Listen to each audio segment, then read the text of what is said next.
Hello viewers, Symphony Z6 development ও problem solution গ্রুপের পক্ষ থেকে আপনাদেরকে সবাইকে স্বাগতম।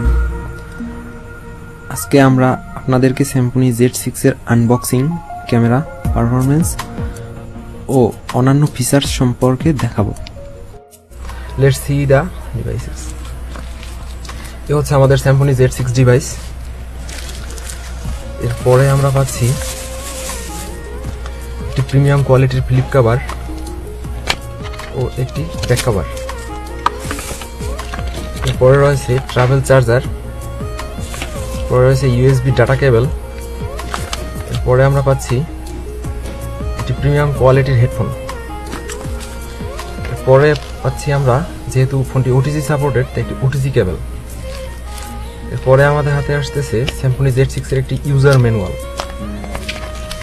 এরপরে আমরা পাচ্ছি ওয়ারেন্টি কার্ড, 2050 মাইক্রো অ্যাম্পিয়ারের একটি লি পলিমার ব্যাটারি। নাও আমরা দেখে নিচ্ছি ফোনটিকে। এর ফোনের ফ্রন্ট প্যানেলের উপরের দিকে রয়েছে 8 মেগাপিক্সেল ফ্রন্ট ক্যামেরা, ইয়ারপিস, তারপরে প্রক্সিমিটি ও লাইট সেন্সর। এবং ফোনটির সবথেকে নিচের প্যানেলে রয়েছে LED ইন্ডিকেটর বা নোটিফিকেশন লাইট। এবং এর ডান পাশের সাইড প্যানেলে রয়েছে ভলিউম রকার, পাওয়ার বাটন। এরপরে নিচের দিকের সাইড প্যানেলটিতে রয়েছে চার্জিং জ্যাক, মাইক্রোফোন, এরপরে স্পিকার। এর বাম পাশের প্যানেলটিতে কোনো কিছুই দেওয়া হয়নি এবং এর সবথেকে উপরের দিকে রয়েছে 3.5 mm এয়ার জ্যাক। এরপরে এর ব্যাক প্যানেলটিতে রয়েছে 13 মেগাপিক্সেল ক্যামেরা, যেটি অটোফোকাস সাপোর্টেড। এরপরে রয়েছে ফ্ল্যাশ লাইট, এরপরে রয়েছে নয়েজ ক্যান্সেলেশন। এরপরে আমরা দেখতে পাচ্ছি Z6 এর একটি লোগো, এরপরে রয়েছে সিম্ফনির লোগো। এটি হাইট হচ্ছে গিয়ে 141.3 মিলিমিটার এবং এর ওয়াইড হচ্ছে গিয়ে 70.6 মিলিমিটার এবং এর থিকনেস হচ্ছে গিয়ে 6.85 মিলিমিটার। এটি দেখতে অনেকটাই স্লিম এবং এর লুকিংটা হচ্ছে অনেকটাই প্রিমিয়াম। এটি দেখতে অনেকটাই আইফোনের মতো এবং এর কার্ভটা হচ্ছে ডাইনামিক CNC ইউনিবডি, যেটি আপনি হাতে নিলে অনেক প্রিমিয়াম ফিল করবেন। এটি একটি প্রিমিয়াম কোয়ালিটির ডিভাইস। এরপরে আমরা পাচ্ছি মাইক্রো SD মেমোরি কার্ড, একটি মাইক্রো সিম, একটি রেগুলার সিম কার্ড ইনস্টলেশন পোর্ট। প্রথমে আমরা মেমোরি কার্ডটা ইনক্লুড করতেছি।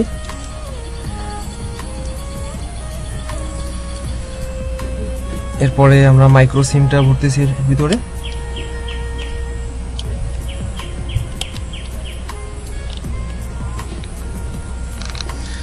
এরপরে রেগুলার সিম কার্ডটি। এরপরে আমরা ব্যাটারিটা ইনসার্ট করতেছি এর ভিতরে। এটি হচ্ছে লি পলিমার 2050 মাইক্রো অ্যাম্পিয়ারের ব্যাটারি, যেটি লিথিয়াম ব্যাটারি থেকে 30 থেকে 35% বেশি ব্যাকআপ দেয় এবং চার্জিং টাইমটাও খুব ফাস্ট। এরপরে আমরা কভারটা আটকাচ্ছি।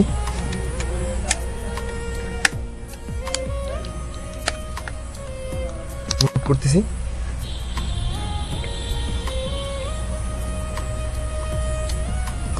সিম্ফনির লোগো চলে এসছে।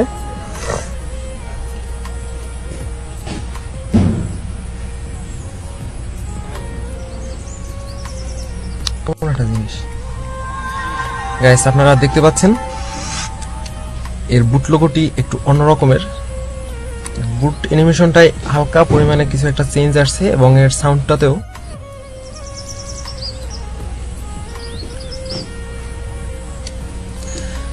এ হচ্ছে আমাদের সিম্ফনি Z6 এর হোম মেনু, দেখতেই পাচ্ছেন। এর ডিসপ্লেটি অনেক ক্লিয়ার। এটি হচ্ছে 5 ইঞ্চি HD AMOLED ডিসপ্লে, যার রেজলিউশন হচ্ছে 1280x720p। চলুন, এরপরে এখানে আপনারা দেখতে পাচ্ছেন এগুলো হচ্ছে নেভিগেশন বার, কারণ এখানে কোনো টাচ ক্যাপাসিটি বাটন দেয়া হয়নি। এ হচ্ছে আপনাদের ব্যাক কি, এ হচ্ছে আপনাদের হোম কি, আর এটা হচ্ছে আপনাদের অ্যাপস কিল কি।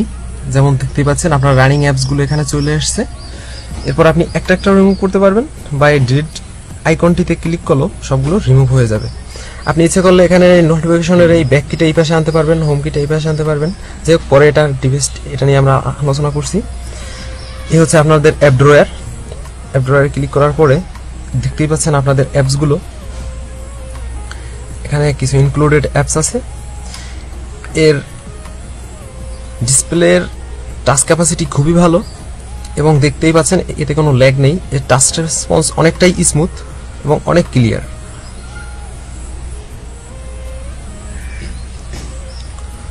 চলুন দেখে নেওয়া যাক এরপরে অ্যান্ড্রয়েড ভার্সনটি।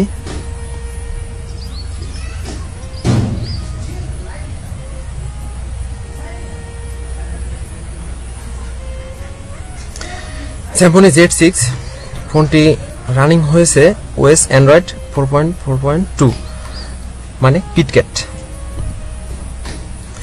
এরপরে আপনারা দেখতে পাচ্ছেন এতে রয়েছে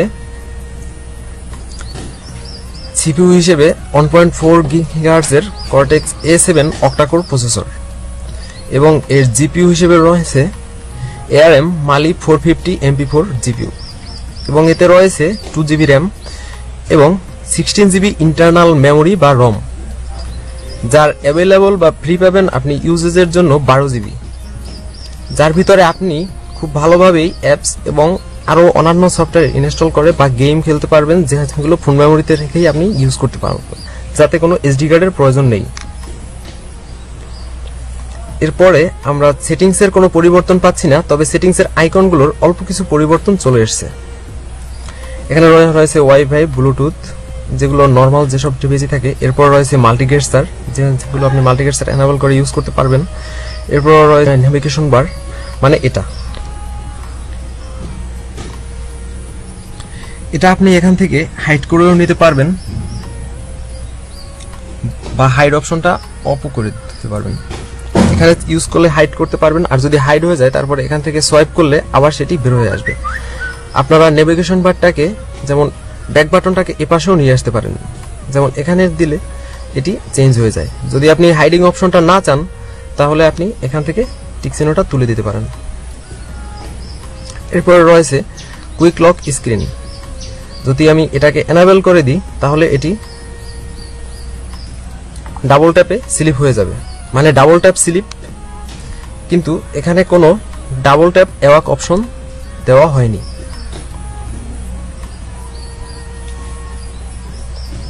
কুইক লক স্ক্রিন বা ডাবল ট্যাপ স্লিপ হিসেবে আপনারা বলতে পারেন।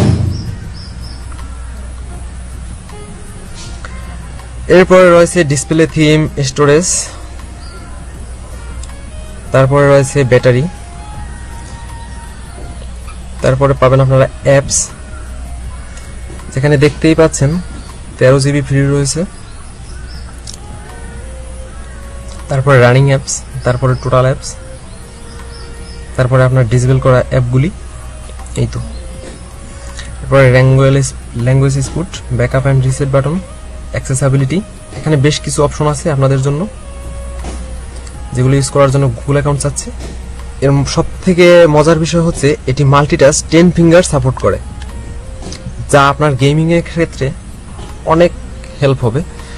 নর্মাল সেটগুলোতে সাধারণত 5 ফিঙ্গার সাপোর্ট করে, কিন্তু এটি 10 ফিঙ্গার সাপোর্ট করে। স্পেশাল সফটওয়্যার হিসেবে পাচ্ছেন বিউটি ক্যামেরা, এরপরে ফোনের নর্মাল ক্যামেরা, এরপরে রয়েছে ফন্ট ম্যানেজার। এটি একটু আনকমন অন্য সব থেকে। এখানে বিল্ড ইন কিছু ফন্ট দেয়া আছে, আপনি ইউজ করতে চাইলে এখান থেকে ইউজ করতে পারেন। পরে আমরা ক্যামেরা ফিচারটি দেখে নিচ্ছি। এখানে ইনক্লুড করা আছে বিউটি ক্যামেরা ও ফোনের নর্মাল ক্যামেরা। ফোনের ক্যামেরাটিকে দিয়েই আমরা দেখে নিচ্ছি এতে কি কি রয়েছে। হ্যাঁ, এর ক্যামেরায় প্রথমে আমরা দেখে নিচ্ছি, এটি হচ্ছে নর্মাল মোড, এরপরে রয়েছে ফেস বিউটি মোড, এরপরে রয়েছে লাইভ ফটো মোড, এরপরে রয়েছে মোশন ট্র্যাকিং মোড, এরপরে রয়েছে প্যানোরামা মোড। এখানে ক্যামেরার অনেক ফিচার যুক্ত করা হয়েছে এবং এর সব থেকে মজার একটা ফিচার হচ্ছে আপনি এখান থেকে অ্যাঙ্গেলটা ভিউ করতে পারবেন, কত ডিগ্রি কোণে আপনি ছবিটা তুলতেছেন।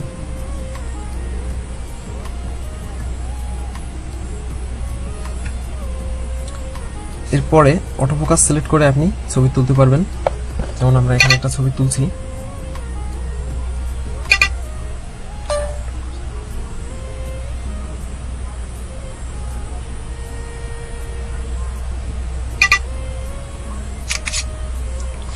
চলুন দেখে নিচ্ছি এর ছবির কোয়ালিটি কেমন হয়। আশা করি খুবই ভালো হয়েছে ছবিটি, এবং এর নয়েজ খুবই কম ছিল। এর শাটার স্পিড অনেকটাই ভালো, এবং দেখুন এটি অনেক ডিটেইলস তুলে আনতে পারতেছে।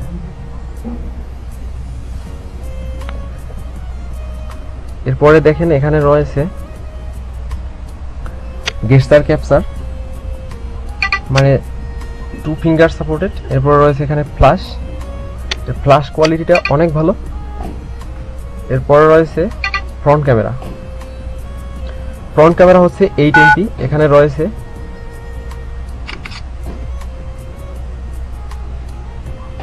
এর 8 MP হওয়াতে এর সেলফির মোডটা অনেক ভালো, এবং এটি খুব ভালোই ছবি ক্যাপচার করতে পারতেছে। এবং এখানে রয়েছে নরমাল মোডের পাশাপাশি face beauty mode.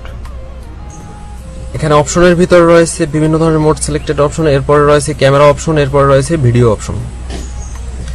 Video quality অনেক ভালো, আপনাদেরকে সবকিছু দেখে দিয়েছি। এবং এখান থেকে আমরা ক্যামেরার থেকে ছবি অনেক লো লাইটে অনেক ভালো ভালো ছবি ক্যাপচার করেছি, যেগুলো আপনাদেরকে আমরা ভিডিওর ভিতরে দিয়ে দিতেছি। এবং রাত্রেবেলা ফ্ল্যাশ দিয়েও ছবি তুলেছি ফুল অন্ধকারে, যেগুলো আপনারা ভিডিওর ভিতরে দেখতে পারবেন।